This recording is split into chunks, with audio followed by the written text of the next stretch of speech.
My wife packed for the beach while I calmly planned her exit. A husband's quiet revenge story of betrayal, patience, and power without begging slowly. She came down the stairs barefoot, holding 2 swimsuits, one red, one the kind that looks like it is made of dental floss, and asked which made her look more like she is over him. I did not ask who he was.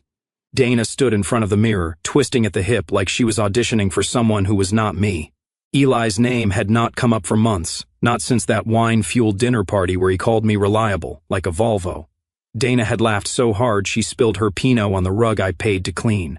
Now, here she was again, brushing that same shade of lipstick she wore when we first met, only slower, more deliberate. Her voice floated over her shoulder like a feather dipped in acid. Do not wait up too late while I am gone. You have got your crossword puzzles and oatmeal, right? I did not blink. I just folded the paper I was not reading and said it, clean, emotionless, the way you read a weather report. If you go on that trip with him, I am out. She froze for a second. Not long, just long enough for her reflection to catch up with her ego. Then she turned around, that little smirk already crawling up the corner of her mouth. Oh, please, Marcus. You are not the dramatic type. I nodded. Exactly. She did not understand then. She probably thought I was posturing, one of those empty threats men make when they are cornered by their own silence. But she forgot the one thing. I never stopped being patient. Dana thought my stillness was weakness. She never realized it was containment. She twirled her hair again like she always did when she wanted to dismiss something without looking like she cared. I need a break from all of this. I need to breathe. You do not want me resenting you, do you? I looked at her for what felt like the first time in years. Not the curated version she posted on Instagram. Not the woman I walked down an aisle with. The real Dana, veins just under the surface, a little twitch in her cheek when she was bluffing, and that fake lightness in her voice when she was buying time. You already resent me, I said, but you will not after this. She laughed louder than necessary. You are going to divorce me because I am going to a beach with an old friend? No, I am going to walk away. You can keep calling it friendship. Just do not expect me to keep calling this a marriage. She shook her head, grabbing her phone off the counter and pretending to text someone. Probably Eli. Probably sending a message like, guess what Grandpa just said? I did not care. Not anymore. I had rehearsed that line for 6 months, practiced it on drives to the grocery store, whispered it while shaving. If you go, I am out. Not yelled, not pleaded, not sobbed, just delivered. The power was not in the threat. It was in the absence of negotiation. And maybe that is what startled her, the stillness, the absence of begging, the way I did not follow her up the stairs or ask what time her flight was. I just went to the kitchen, made myself a coffee, and watched the steam rise like I was witnessing a cremation. Quiet, controlled, final. That night, she packed fast. She blasted music in the bedroom like a teenager trying to rewrite the mood. Eli says it is going to rain, she yelled, half laughing. Guess I will have to wear less. I did not answer. I was not in the mood to compete with ghost laughter from a man who thought my quiet made me invisible. Eli would not recognize a storm until it pulled his roof off. Next morning, she walked past me in her airport athleisure, dragging a pink roller bag I bought her for our anniversary 2 years ago. She stopped at the door like she wanted me to stop her. Instead, I reached into my back pocket, pulled out a folded slip of paper, and placed it gently on the counter. She did not even look at it, just scoffed, I will text you when I land. I did not nod, did not blink, I just looked her in the eye and said, no need. The front door clicked shut behind her like the last sentence of a book neither of us were brave enough to finish. She did not look back. She just tossed me a half smile over her shoulder, like we were still playing house, like this was just another round of her. The kind of smile that says, you will be here when I get back because you always are. She did not notice I had not made coffee, that the crossword was not open, that I was not even sitting. I was waiting as her Uber purred away from the curb. I stood motionless by the window. I watched her disappear into someone else's weekend. She looked like freedom, aviators, yoga pants, earbuds in, already curating her first photo caption. Probably something self-congratulatory, sip in peace or reset mode on, something rehearsed. Once the tail lights vanished, I walked to my study, second drawer, left side, beneath the useless warranties and old insurance policies. The envelope was still there, still sealed. Plan D printed in block letters across the front. Not Plan A, that was marriage. Plan B had died in couples therapy when Dana said, I just do not think emotional loyalty is sustainable. Plan C had been silence. Now we were here. Plan D was not a tantrum. It was an architecture, layers of documents, contingencies, timing protocols, not to punish her, but to uncouple efficiently, quietly, strategically. The envelope contained the full trust restructure finalized months ago, but not yet filed. A quick claim deed transfer for the beach house. She never asked about a new lease agreement pre-signed by a tenant I had vetted for over 1 year. A letter addressed to Clark and Wynn Law offices with only one line underlined, initiate effective immediately. I took it out, smoothed it on the desk, and looked at my hands. Steady, no tremor, not even a flutter in my chest. Then I picked up the phone. First call went to Gregory. It rang 6 times. He answered with the usual dry tone that said he was mid-chess match or divorce court. Same energy. Proceed, I said. He paused. Today she is airborne. Click. That was it. No explanation needed. The man's retainer had been quietly bleeding my account for over 1 year in preparation for this exact call. No billable hours wasted on pep talks. Second call. Rachel, my niece, our only regular house guest. Dana barely tolerated her, always calling her quiet and a little judgmental. Why? That is because Rachel actually noticed things like which side of the bed Dana started sleeping on when she stopped touching me. Like the 6 new outfits Dana bought after bumping into Eli at that dumb art gala. Is it time? Rachel asked. I smiled. The first real one in weeks. Yeah. You good to meet Anna? Already on the way. She is where you said she would be, in the kitchen, hooked by the stove. All right. I will stay until she is settled. We hung up. I returned to the envelope, slid it into the FedEx packet already addressed and prepaid, and walked it to the door. No drama, just logistics. As I sealed the flap, I caught a glimpse of Dana's handwriting on a post-it near the fridge. Pick up almond milk, with a smiley face and a heart she had drawn too perfectly, like it was part of a brand campaign. I did not remove it. Let the heart sit there like an artifact, the last relic of a woman who believed I would never move, never act, never leave, because I did not shout, because I did not throw plates or scroll through her phone at 2 a.m.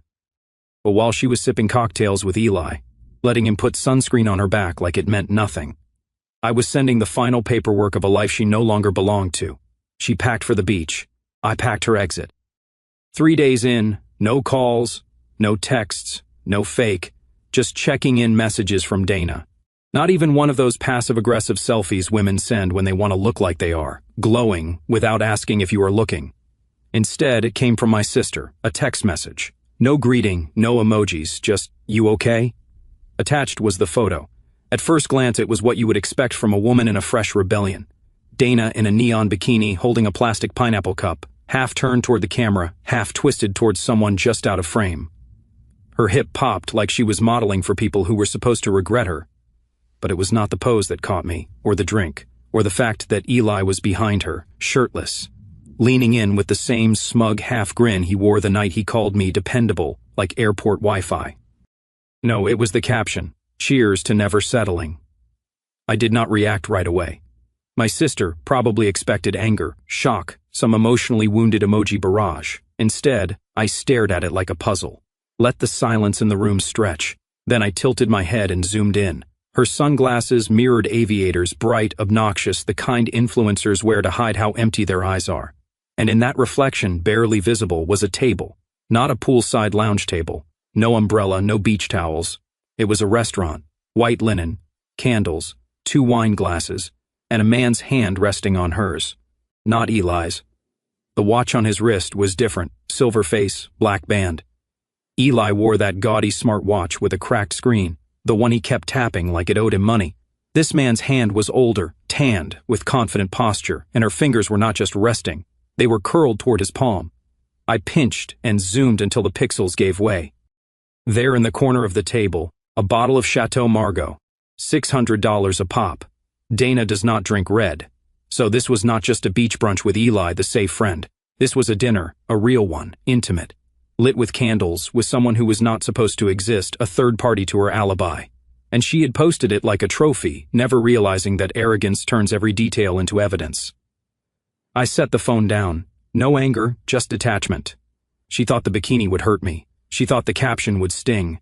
She thought Eli was the poison. But Eli was a distraction. The real betrayal was always her pride, the part of her that wanted to be seen winning, even when she had to manufacture the scoreboard. My phone buzzed again. Rachel this time, short message, Anna settled in. Curtains up, keys duplicated. You are good. I texted back one word, perfect. Then I returned to the photo, this time not to inspect her, but to appreciate it for what it was. A snapshot of someone who had just given me full permission. She wanted to burn the bridge. Fine. She just forgot I built the whole damn town around it. The apartment was never supposed to matter. We bought it 7 years ago, back when Dana still talked about investing in something low risk. She called it her bored housewife fund, said it gave her something to brag about during brunch without needing to actually lift a finger. But after the paperwork was signed, she never set foot in it again. Not once. Never asked about tenants. Never saw the new floors I had installed. Never noticed when the mortgage was quietly paid off. She had no idea that by the time she was posing in pool chairs with men who were not her husband, this place had already become something else entirely, an exit strategy. I pulled into the back alley behind the unit. Clean, quiet, discreet. The kind of place no one posts on Instagram, but everyone remembers when life turns sideways. The windows were spotless, the new curtains drawn. There was no damage to repair, no memories to erase, just blank walls and fresh paint, a clean slate, a stage. Anna was already there. She stood by the door dressed in tailored slacks, a cream sweater, and a scarf, tied like she meant business, but did not need to prove it. She did not look rushed or curious. She looked like someone who had lived through enough nonsense to know better than to ask too many questions. "Marcus," she said. I nodded and handed her the keys. She did not fumble or pretend to be surprised, she just slid them onto her ring with a soft clink, like she had already lived here in her mind a dozen times. "I have left the lease agreement on the counter," I said. "Initials on the last page, signature at the bottom." She followed me in. Everything inside was ready. The living room was staged subtly, nothing flashy, a coffee table with a hardcover book about landscapes, a single orchid by the window, the kind of apartment that looks lived in without ever really feeling like home, the kind people drive past and never wonder about. Perfect. Anna walked through each room silently. She was not trying to be polite. She was measuring, testing the echo, checking the angles. When she returned to the living room, she picked up the pen and signed.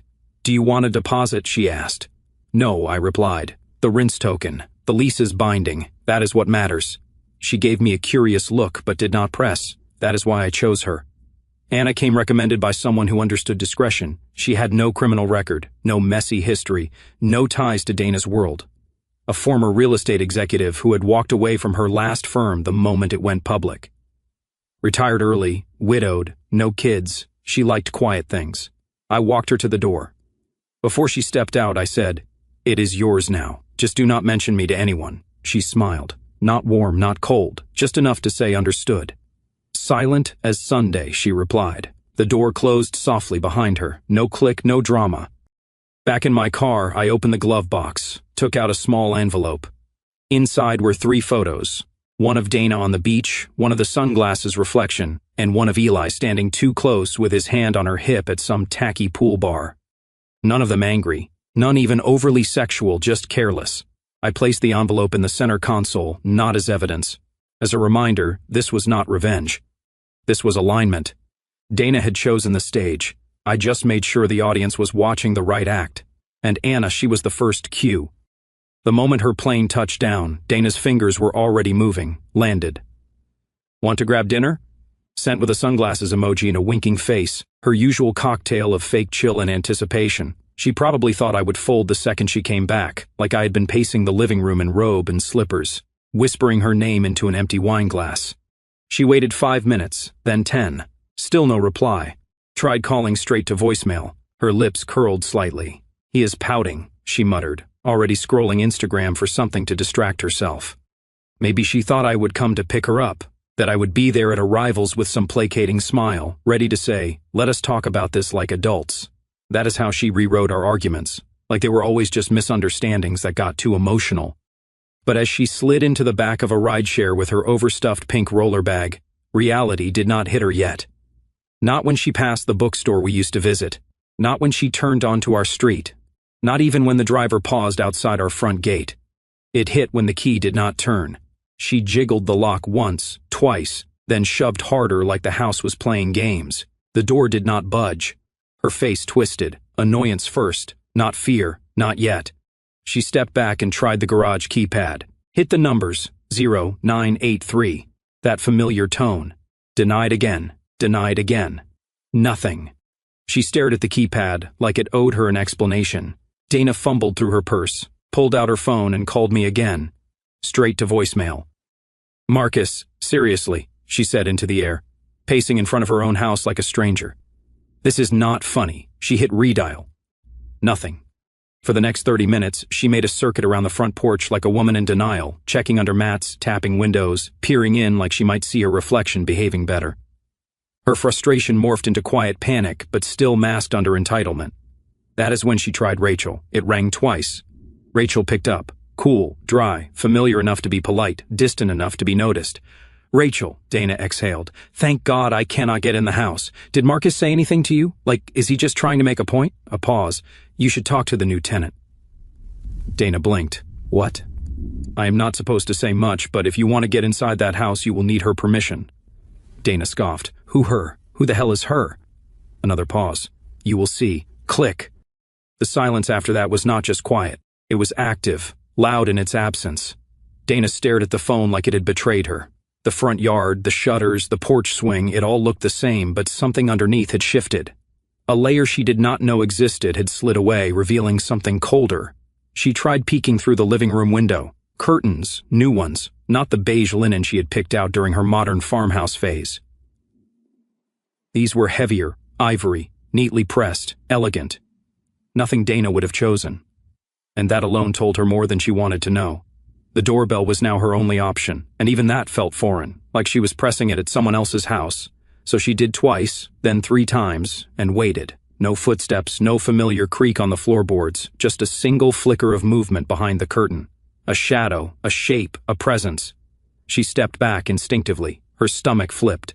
And for the first time since that bikini photo, Dana realized she had not just pushed a boundary, she had been erased from it. Dana showed up at her sister's place, still pretending nothing was wrong.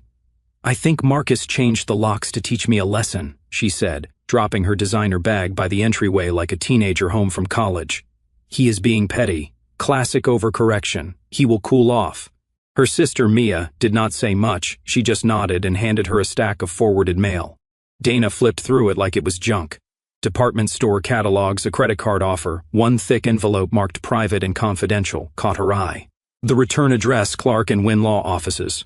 Her fingers hesitated. It was not panic. Not yet, just a twinge of curiosity edged with something more brittle. Marcus never used lawyers casually. He was the kind of man who thought legal action was for people who could not plan. And Clark and Wynn, that was the firm he had referenced once when they were doing estate paperwork. She remembered the name only because Dana had joked it sounded like an overpriced watch brand. She sat on the couch, tore it open. Inside a 5-page letter, heavy paper, the kind with a watermark, real money paper. She scanned the first few lines, her eyes stumbling over the sterile legal tone like they were tripping on marble. Dear Mrs. Lockack, pursuant to the restructuring of the Locke Family Property Trust, this notice serves to inform you that effective immediately, the lease agreement associated with the residential property at 42 Wisteria Lane has been terminated. In accordance with the stipulations agreed upon in the original trust, which was filed under a non-marital status clause, all property and rights retained therein shall revert exclusively to the sole trustee, Marcus J. Lockack. She sat up straighter. All rights revoked due to non-marital trust restructuring, dated 1 week before her trip. Her mouth parted, silent. For the first time in weeks, maybe months, her thoughts outran her ego. She flipped to the next page. A full property transfer deed. Not pending, filed, not proposed, executed, witnessed, notarized. 3rd page, an itemized inventory list of everything she had assumed still belonged to her. The house, the second apartment she never asked about, the shared bank account reassigned, a post-marital clause she had signed years ago without reading closely, thinking it was just something their accountant needed in case of estate taxes. Clause 7b.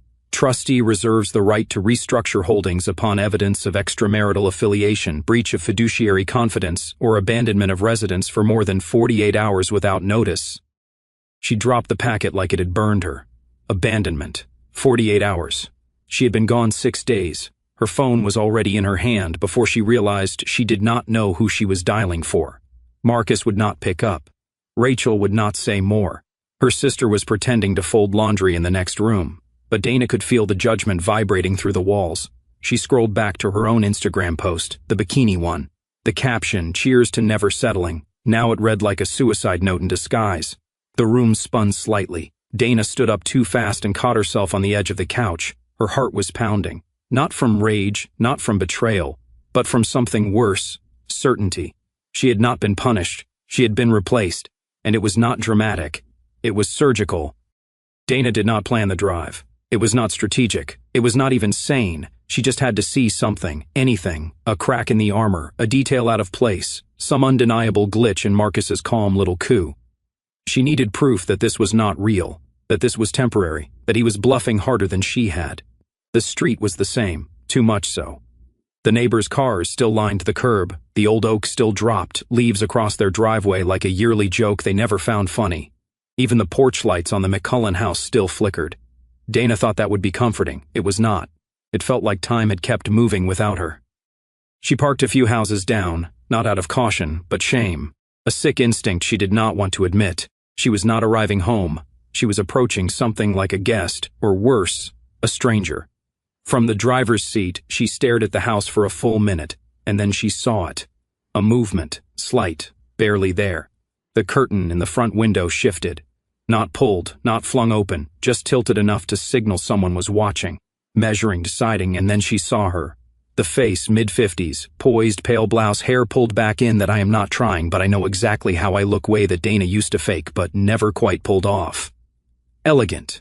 That was the word. Not pretty, not hot, not even beautiful. Elegant. It hit her like a slap. Dana flung the car door open with too much force, striding toward the front steps like the pavement owed her something. Her heels clicked like accusations. Her breath fast and shallow, rehearsing some indignant opening line that would put this whole thing back in her control. She reached the door, fist clenched, ready to pound. It opened before she touched it. Anna stood there, composed, not smug, not apologetic, just there like she belonged, like she had been living in this house for years instead of 3 days. "Can I help you?" she asked, her voice smooth with the faintest edge of curiosity. Polite, professional, lethal. Dana blinked. The script evaporated. "That is my house." Anna's head tilted slightly like she was observing a lost tourist. Then she smiled. A small, real one-word smile. No venom, no sarcasm, just precision. Dana's mouth opened, but no sound came out.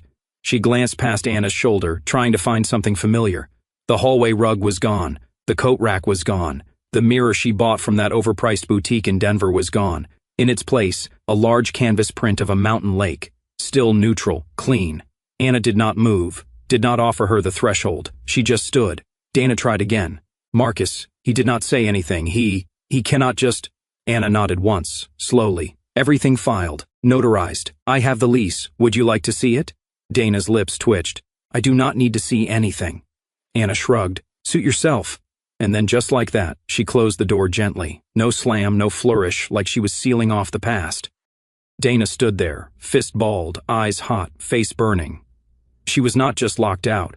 She had been replaced by someone who did not even need to try. No affair, no drama, no trashy soap opera twist. Just a razor-sharp, quiet, elegant, complete. Dana picked the restaurant carefully. Not one of the flashy downtown rooftop joints with Instagrammable cocktails and velvet banquettes. No, this was calculated nostalgia. A quiet Italian place they used to visit back when things felt solid. White tablecloths, heavy silverware, real candles, the kind of place that whispered reconciliation.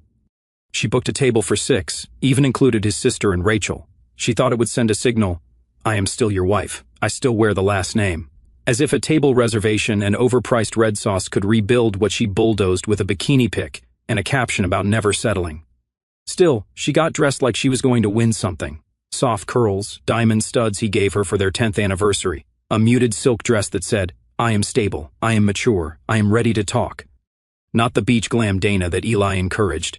This was the version of herself she thought Marcus wanted back. When she arrived, a hostess smiled and led her to the corner booth with 6 chairs and too much optimism.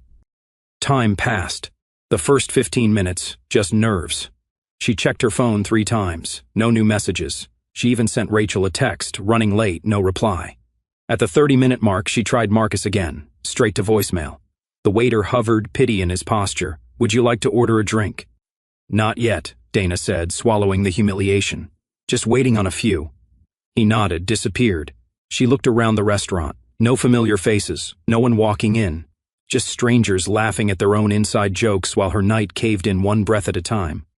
45 minutes in, the waiter returned. Only this time, he was not empty-handed. He placed a chilled bottle of wine on the table, an Italian red, her favorite one she and Marcus used to share after good arguments when they both agreed to stop talking and just sip until the silence became forgiveness. Dana blinked. I did not order that. The waiter gave a polite smile and handed her a small cream-colored envelope, thick paper, sharp fold, classy. She opened it with a finger that trembled more than she liked. Inside, congratulations on starting over, a former tenant. Her breath caught.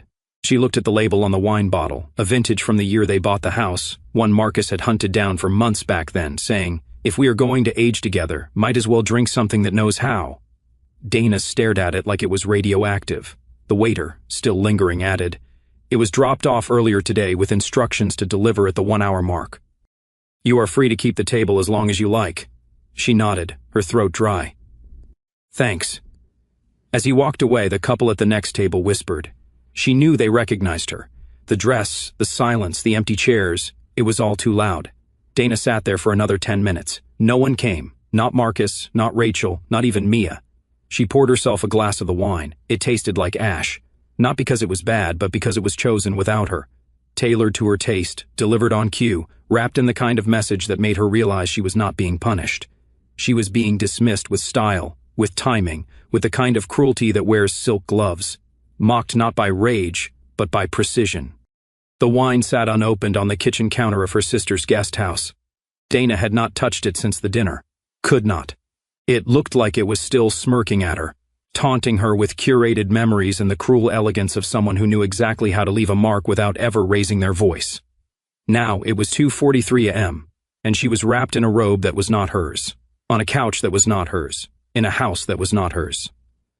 The glow from her phone was the only light in the room. Everything else was shadows. She scrolled with trembling fingers. Eli's Instagram. Nothing. Well, not nothing, just nothing of her. No photos, no tags, no cheeky captions, no sun-kissed grins where she is throwing up a peace sign like she is 25 again. Not even a blurry side shot. Instead, there was her, not Dana. Her, some brunette in a black one-piece with legs for days and an annoying smile, tagged at a rooftop bar in Cabo, holding the same pineapple cocktail Dana had posted 3 days earlier. Except this one looked like she was not pretending. Caption: some people get better with every flight. Smirking face emoji, airplane emoji, tropical drink emoji. Dana zoomed in. His arm was around the brunette's waist, not playfully, possessively. Her stomach churned. She backed out, checked the date. The photo was posted 8 hours ago. They were still there together. While Dana was sitting in borrowed silence with an inbox full of absence, she fired off a text to Eli. Seriously, WTF? Is that? No reply. She waited 30 seconds. 1 minute, 3 minutes, typed another. Was any of that real or was I just your placeholder? Still nothing. She switched apps, opened her photo gallery, scrolled through the vacation pics she had taken, each more performative than the last. Dana in sunglasses, Dana by the pool. Dana with the caption she thought would sting, cheers to never settling. Now the words echoed like a taunt from her past self. She whispered them out loud, mocked her own voice, tried to laugh but could not, because settling would have been safety. Settling would have meant the man who made coffee without being asked, who always parked her car facing out so she would not have to reverse, who remembered her mom's birthday even when she did not. Marcus was not the punishment. He was the shelter she burned down to feel wanted. And Eli, he was a vacation. She tapped back to the wine photo, the envelope. Congratulations on starting over. A former tenant. Dana never noticed how cold those words were until now. Not because they were cruel, but because they were precise. Final. She looked around the room. No framed photos, no flowers, no warmth. Her sister's space was clean but sterile, meant for temporary things. And Dana had become just that, an overnight guest in every chapter of her own life. She checked her phone again. Still nothing from Eli. Still no reply from Marcus. Just a blank screen and her own caption frozen in the feed. Life is too short to settle. She whispered it again, softer this time. And then let the silence answer, because nothing answered louder than being forgotten. The air was heavier that morning. Not weather, not season. It was the kind of weight you feel when you are about to see the final shape of a decision you cannot undo. Dana had not eaten, had not showered, just slipped into jeans and a sweater like armor, keys in hand, before her sister even woke up. The drive was slow, not because of traffic, but because every turn felt like a countdown. This was not a confrontation. It was an autopsy. She parked farther down the block this time. No need to draw attention. Her old routine would have had her in heels, sunglasses, trying to control the scene before it started. But today, she just needed answers. Something to explain how the man she thought was built from compromise had turned into a goddamn ghostwriter of her eviction. The front gate was open. The garden, her garden, looked better than it ever did under her care. The hedges were trimmed, flowers blooming that she could not name. The kind of beauty that did not scream for attention, just was. And there they were. Anna kneeling beside a flower bed, dirt on her gloves, straw hat tilted just so. Marcus stood beside her, holding a watering can like it belonged in his hand. They were not touching, were not even looking at each other, but they were synced in a way Dana had not been with him in years. No performance, just peace. Anna laughed at something he said. A real laugh, full-bodied, confident, the kind of laugh Dana had not earned in months. Dana's voice cracked before she even reached them. "You moved her in." Marcus looked up, calm, the same expression he used when checking a receipt or setting a thermostat. Not cold, not kind, just done. "She signed a lease," he said. Pause. "Same way you signed off your place in my life." Dana felt her knees soften. You planned this?" A small pause, a breath, a glance that was not sharp, just final. "No," he said, and turned back to the garden. "I prepared." 3 words. And just like that, the house, the life, the years, it all folded. Not in fire, not in fury, but in distance. Anna stood, brushed her gloves off, looked at Dana, not with pity, but with restraint. She knew. She knew the history, the pain, the ghost of marriage lingering between them. But she did not flinch, did not step back. She did not have to. She had been chosen through silence, through design. Dana wanted to scream, to cry, to say something sharp, cutting, memorable. But all she could manage was a whisper, pathetic and small. "She is boring." Marcus did not even look up. "You said that once," he replied. "Right before I realized boring stays." He turned then only halfway, enough to meet her eyes.